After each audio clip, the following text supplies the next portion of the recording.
Bienvenidos a un nuevo capítulo de nuestro ambiente. El cambio climático es uno de los grandes desafíos que enfrenta la humanidad hoy en día. Y es que según algunos estudios recientes, hacia 2050 no solo viviremos en un país más caluroso, menos lluvioso, más propenso a tormentas y con más días nublados, sino que también algunos paisajes se verán modificados debido a la poca disponibilidad de agua y al avance de las zonas áridas. Por eso, hoy pocos ponen en duda que ya estamos comenzando a vivir los efectos del calentamiento global y que son precisamente las acciones humanas las responsables de este fenómeno. Pero, ¿qué debemos hacer para adaptarnos a esta situación? Esto será el enfoque de lo que le mostraremos en el capítulo de hoy. Conoceremos el trabajo que se realizó en el primer Congreso Interamericano de Cambio Climático, la metodología análisis de ciclo de vida y las posibilidades de adaptación al cambio climático, especialmente en las ciudades costeras. Nuestro planeta ha vivido diversos periodos de cambios físicos y climáticos a través de miles de millones de años, pero en la pequeña fracción en que el hombre ha estado en la Tierra, estas modificaciones ahora son influidas y aceleradas por su acción. De hecho, algunos estudios señalan que durante las últimas 3 décadas, la temperatura de la Tierra aumentó 1 grado Celsius en promedio.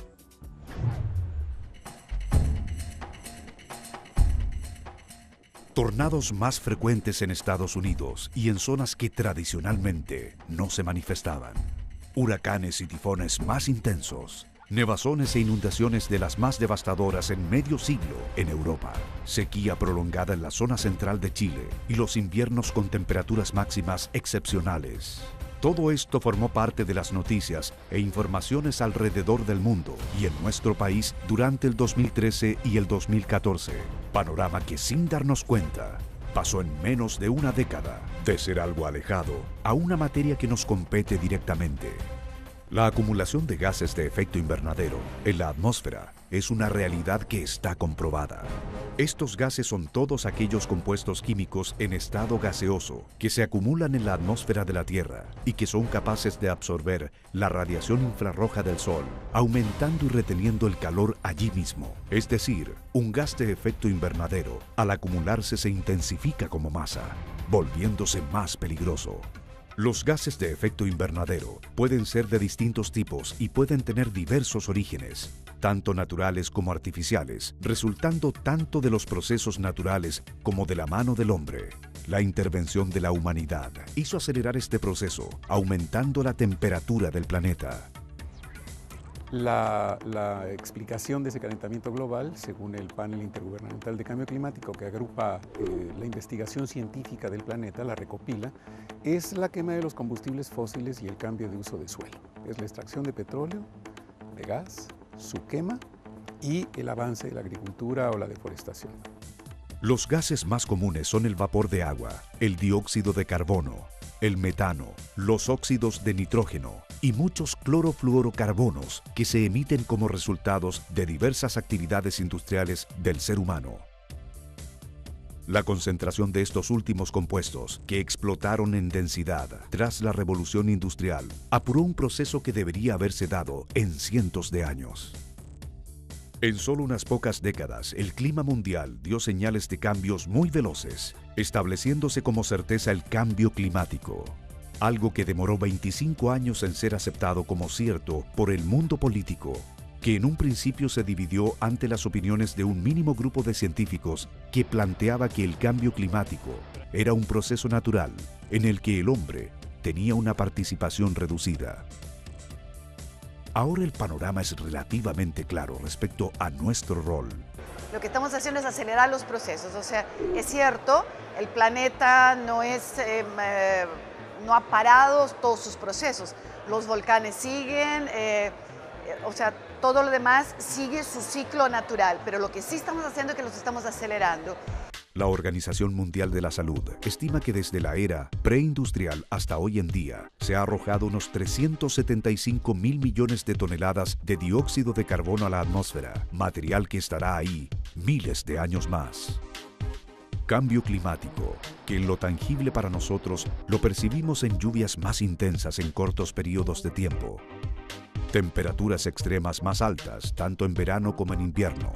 Las zonas secas se hacen más extremas, viviendo incluso esos lugares igualmente períodos de precipitaciones sin precedentes.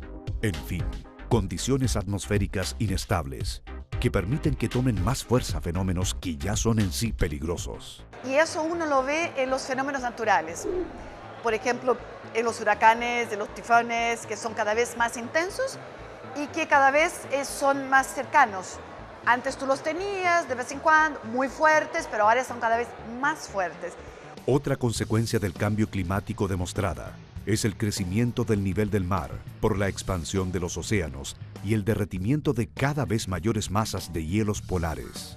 Todos efectos que vemos día a día en distintas partes del mundo y que son mucho más que simples noticias. Son signos de este cambio en plena marcha.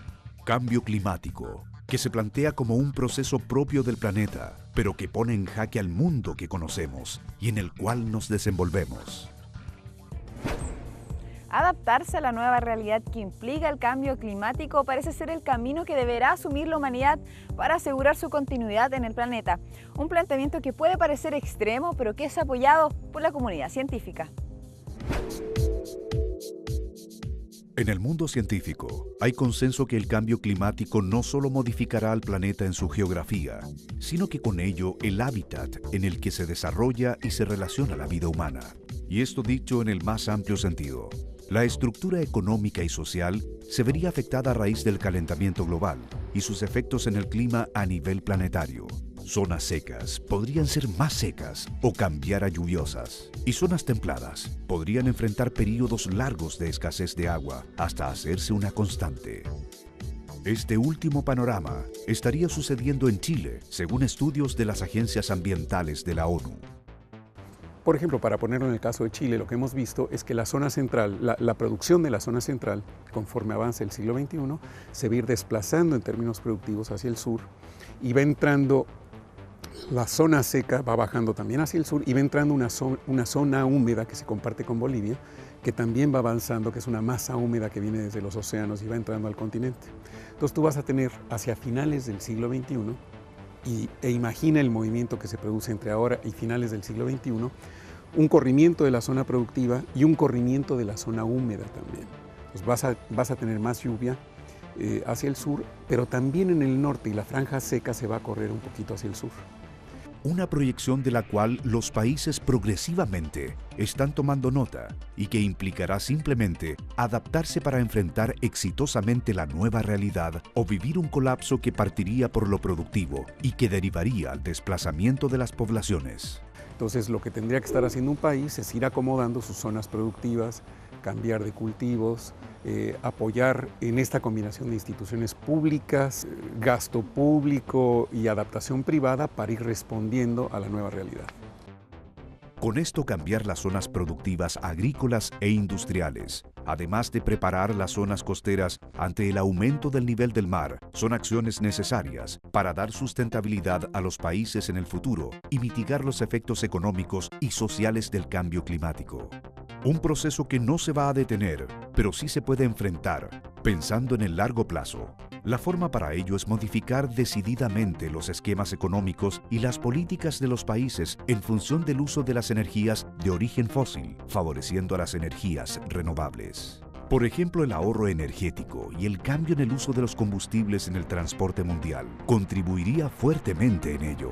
En el caso de Chile sería, por ejemplo, transformar los buses de Transantiago a pilas para electrificarlos y dejar de consumir combustibles fósiles.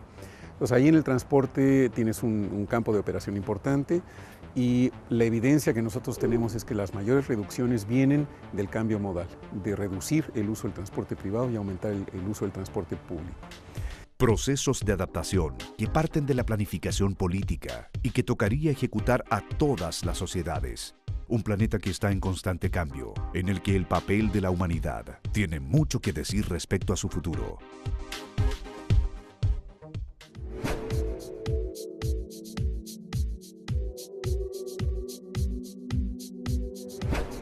Apoyo, innovación, tecnología, excelencia.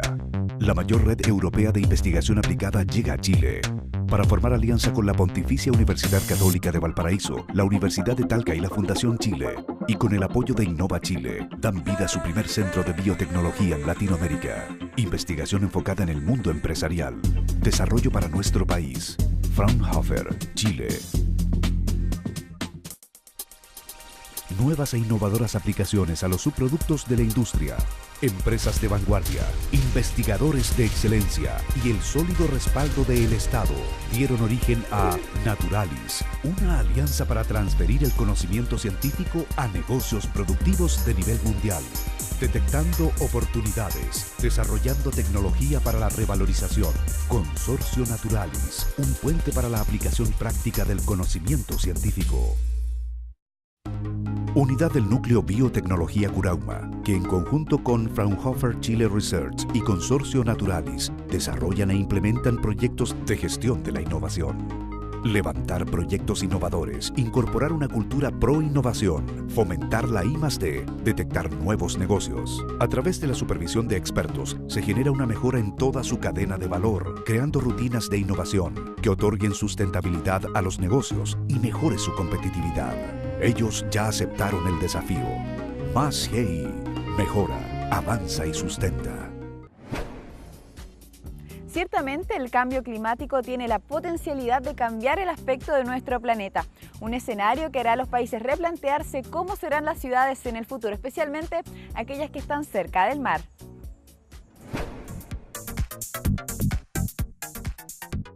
Venecia, una de las ciudades más hermosas del mundo. Puerto renacentista, que con sus canales conformó una planificación urbana que llevó a las famosas góndolas a levantarse como íconos del romanticismo mundial. Pero su situación hoy en día no es alentadora.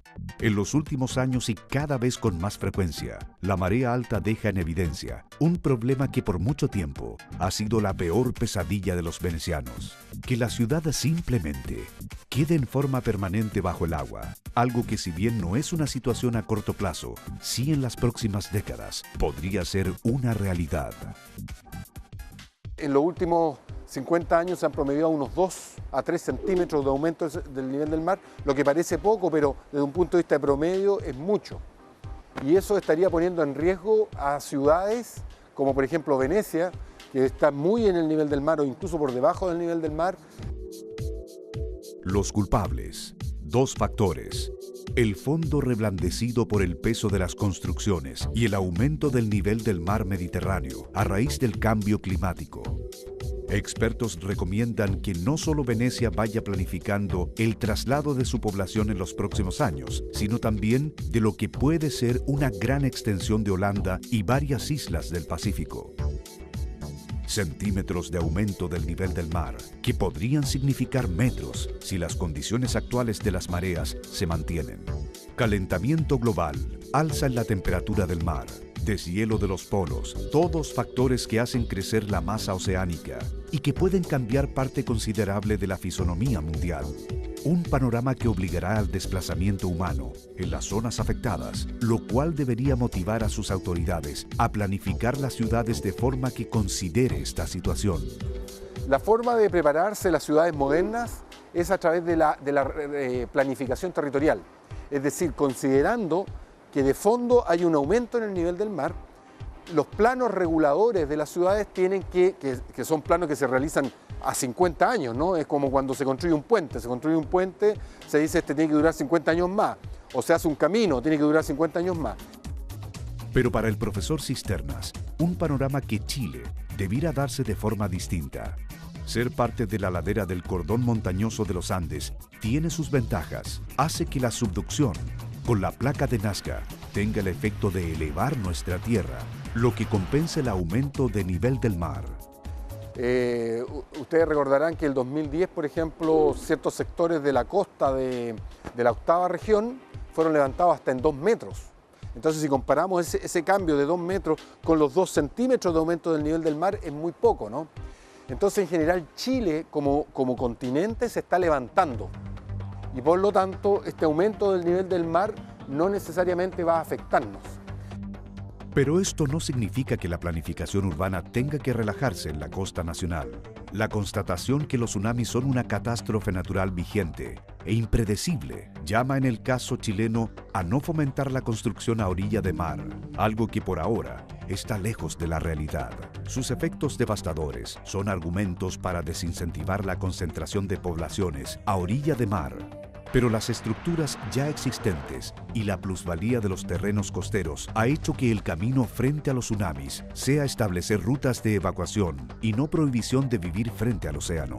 Cambio climático y lo veleidoso de la naturaleza ponen a prueba al hombre en su adaptación al planeta que habita y pretende seguir habitando, a pesar de sí mismo.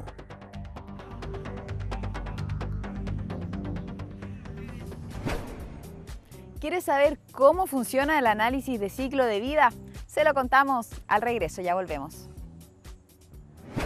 En Chile, los avances en el área de la biotecnología han derivado en numerosas oportunidades de negocios para las empresas. Por eso, y ante un mundo tecnológico cambiante, la Pontificia Universidad Católica de Valparaíso y su núcleo Biotecnología Curauma han creado el Diplomado en Bionegocios. Un programa académico diseñado para formar profesionales altamente calificados, con sólidas bases en el área de la biotecnología, entregando estrategias y alternativas que permitan enfrentar y responder adecuadamente a esta nueva realidad. Postulaciones abiertas. Diplomado en Bionegocios. Las herramientas para gestionar tu negocio sustentable. Escuela de Ingeniería Bioquímica. Más de 40 años de experiencia en el área de los bioprocesos. Primera de esta índole a nivel nacional. Contamos con 2 carreras de pregrado y programas de posgrado para formar profesionales de excelencia. Nuestra unidad de asistencia técnica nos destaca en el mercado nacional, otorgando asesorías y servicios a las empresas del más alto nivel. Investigación e innovación, pilares fundamentales de nuestra enseñanza y desarrollo. Núcleo Biotecnología Curauma, desde Curauma para Chile y la región. NBC, un centro especializado en el área de la biotecnología, dedicado a apoyar a las empresas productivas a emprender acciones innovadoras a fin de aumentar la competitividad. Núcleo Biotecnología Curauma. Innovación y biotecnología al servicio del país.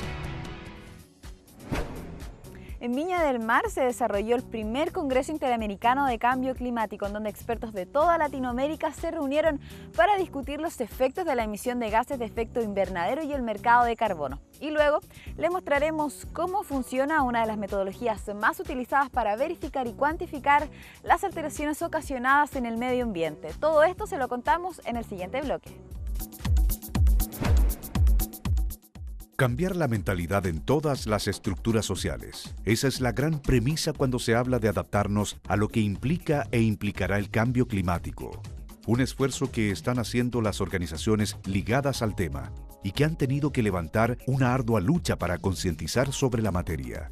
Algo que justamente trató el primer Congreso Interamericano de Cambio Climático, organizado por la Asociación Interamericana de Ingeniería Sanitaria y Ambiental, AIDIS, en conjunto con el Núcleo Biotecnología Curauma de la Pontificia Universidad Católica de Valparaíso. Así que ese es el propósito. Queremos entrar ya en un esquema de reflexión ya profunda, en donde no se vea que el tema de cambio climático está muy alejado, que se habla en las Naciones Unidas y se habla...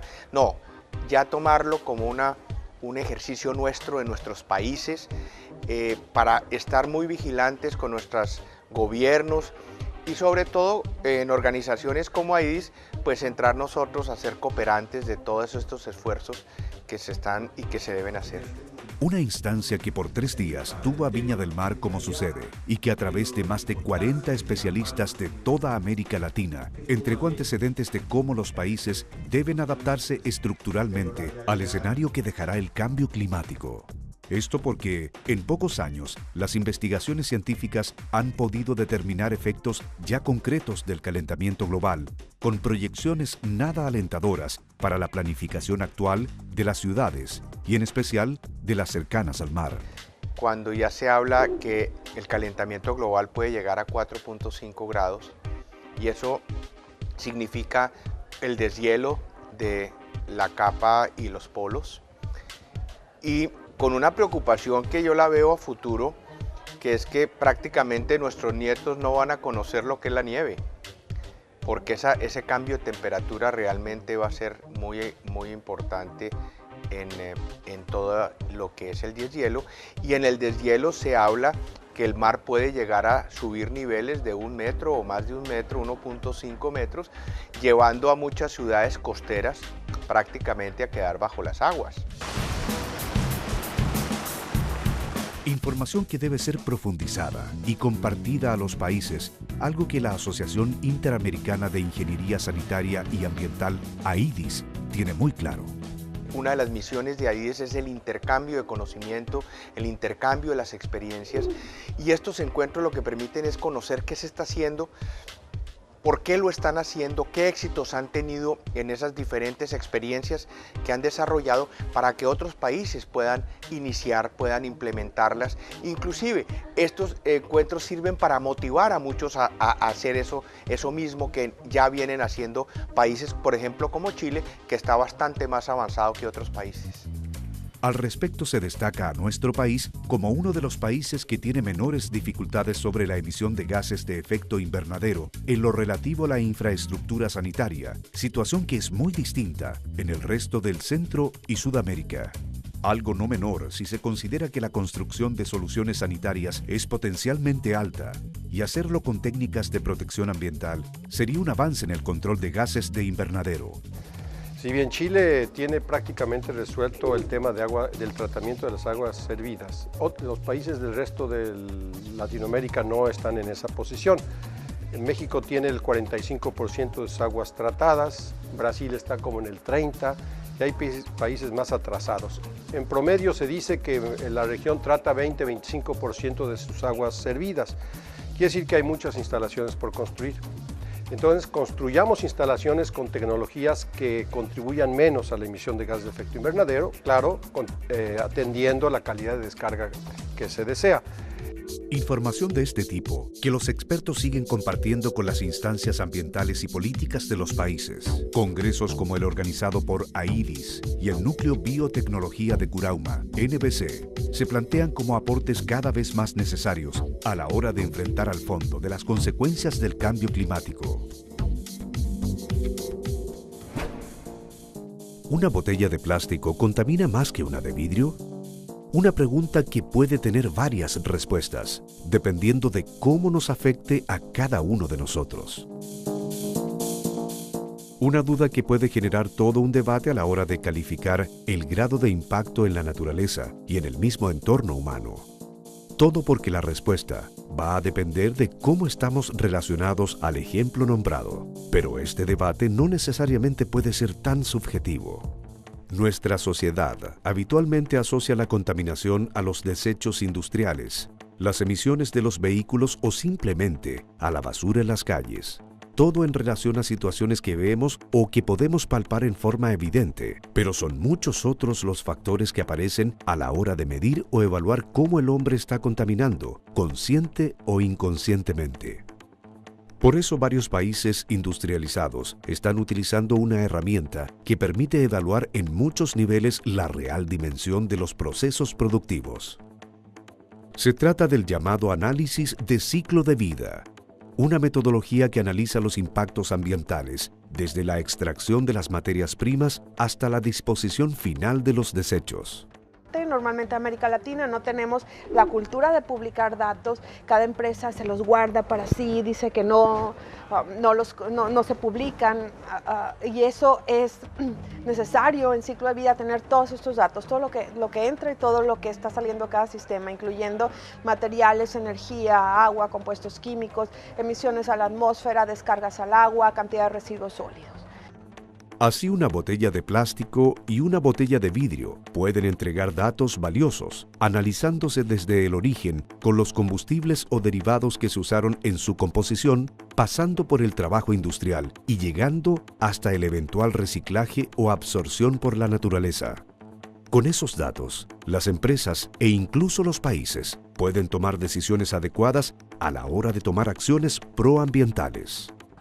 Entonces la importancia es que no solamente te quedas con una visión, con un diagnóstico, sino que este diagnóstico te permite actuar. Y a veces la actuación es a nivel de políticas públicas, a nivel de gobernantes, de leyes, de normas.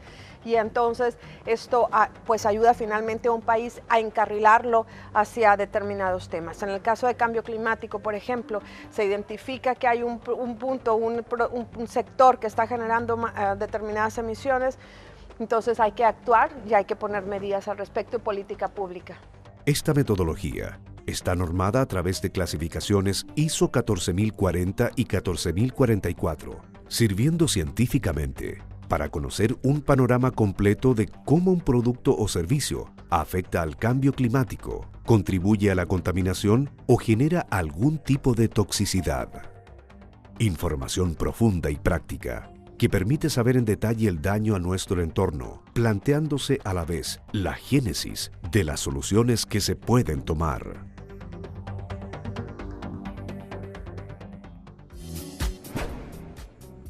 Como hemos visto durante todo el capítulo del día de hoy, resulta fundamental diseñar nuevas estrategias que permitan mitigar los efectos del calentamiento global, no solo en nuestro país, sino que también en el mundo entero.